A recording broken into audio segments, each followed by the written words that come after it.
څومره وخت مخکې ما موږ یو ورور د پوهنتون رئیس ته ما ورسره خبره کوله طالبانو ما ورته ویلي وایي موږ په پکتیا کې د تخصص لپاره یو څوک خلاص کړ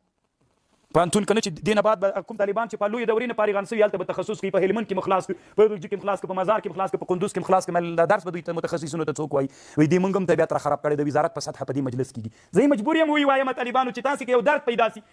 دا به څوک دا درس به څوک ورته وایي دا درس د تخصص درسونه به څوک وایي دا به هغه علما وایي چې هغه له جامع اسلامي نه فارغ سوي هغه علما به ورته وایي چې جامع الازهر نه فارغ وو نو تا خو بله ورځ جامع الازهر ته بېدینه علما ویلي دا خو د جامع اسلامي علماو ته چې متخصصین دي هغو ته خو د وابیان ویلي نن ولې په تا باندې قحطي راغله چې خپله متخصص نه لري چې د پکتیا په پوهنتون او د بلخ په پوهنتون کې هغه څوک درس ورته ووایي چې د تا د مدرسې نه فارغ ده د موږ په مدرسې نه فارغ نن داسې ملا موږ نه لرو چې متخصص د تخصص په دعوت تخصص